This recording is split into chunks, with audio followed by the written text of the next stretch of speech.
Halo, selamat pagi Ibu Bapak dan saudara-saudara sekalian. Kita bertemu dalam persekutuan doa pagi.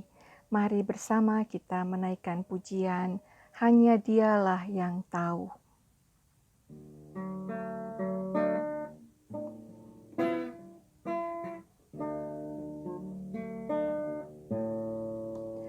Bila ku pandang bintang, kagum heran, daku selalu tak mengerti yang dilukiskannya. Hanya Tuhan Allahku yang menabur bintang itu, Maha tahu bahkan Maha kuasa. Hanya Dialah yang tahu kan segala rahasia.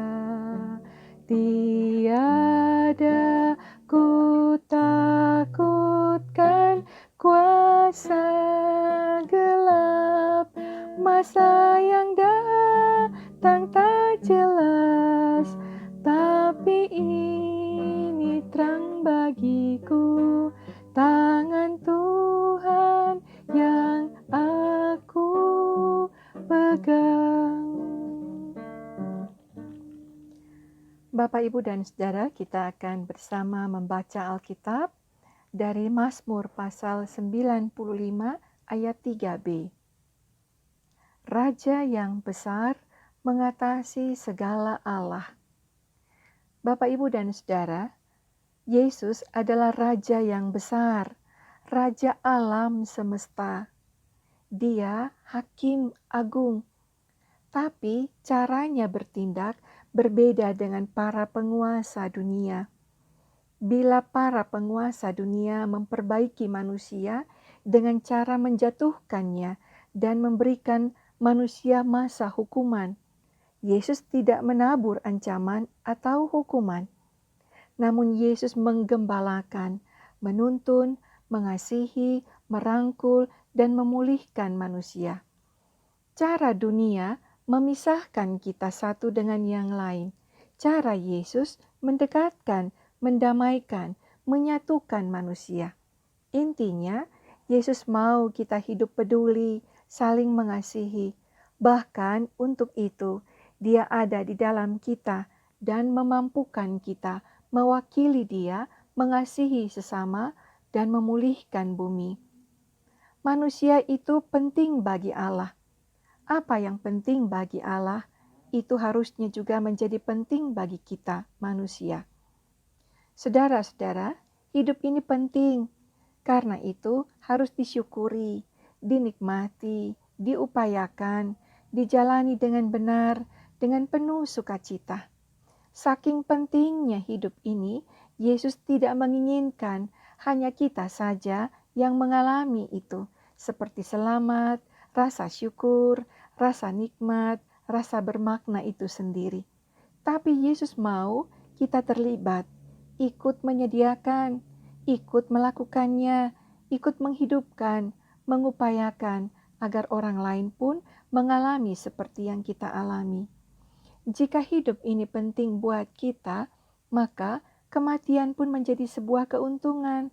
Sebab itu adalah waktu kita bersekutu dengan Yesus. Bapak, Ibu, dan saudara-saudara, jika kita bilang Yesus Kristus adalah Raja, maka ada tempat bagi Dia memimpin dan mengatur kita, bukan ilah lain dan bukan kekuatan ego diri. Untuk itu, Sang Raja punya ukuran dan standar yang bukan hanya berbeda, tapi juga bertolak belakang dengan nilai dunia. Dia mau kita hidup memakai ukuran dan standarnya, yaitu bukan getting, mendapatkan atau mengumpulkan, melainkan giving, memberikan, berbagi, bukan having atau memiliki, melainkan loving, mengasihi. Saudara-saudaraku, Tuhan adalah Raja, pengendali hidup. Tidak ada perkara yang perlu ditakuti dalam kehidupan ini, asal kita selalu melibatkan dan mengandalkan Tuhan, karena di setiap musim hidup ini, Tuhan memiliki rencana untuk kita tenun. Semua yang terjadi di kehidupan ini ada cara Tuhan memproses kita ke arah yang lebih baik. Ini berarti semua yang kita alami ini tidaklah kebetulan, ada maksud Tuhan di dalamnya. Saudara-saudaraku, pandemik membatasi aktivitas kita. Dan sekarang secara gerejawi kita memasuki masa-masa Advent. Waktu menunggu adalah masa yang sangat rawan dengan godaan, seperti jenuh, bosan, sensitif, mudah ikut arus, atau gampang dikendalikan oleh orang lain atau keadaan. Untuk mengatasinya, arahkan panca indera kita haruslah tetap terjaga dari segala yang negatif. Tetaplah fokus pada Tuhan dan jangan melemahkan hatimu dengan menuruti cara-cara dunia. Hati Tuhan itu tertuju kepada kita. Dia tahu cara menghidupi kita. Sekarang bagian kita menghidupi hidup ini dengan cara peduli, berbagi dengan sesama. Amin. Bapak, Ibu, dan Saudara, mari bersama kita berdoa. Tuhan,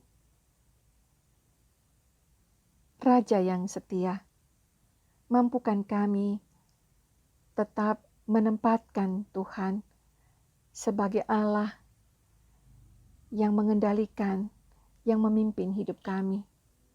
Mampukan kami di tengah-tengah keadaan seperti ini dapat terus berbagi perhatian, berbagi kasih dengan orang-orang di sekeliling kami, baik itu keluarga maupun tetangga-tetangga kami.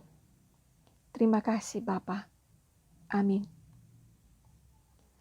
Bapak, Ibu, dan saudara-saudara kekasih Kristus, demikianlah persekutuan doa pagi kita hari ini. Tetaplah sehat, tetaplah semangat dalam melakukan semua aktivitas kita. Tuhan Yesus memberkati kita semua. Amin.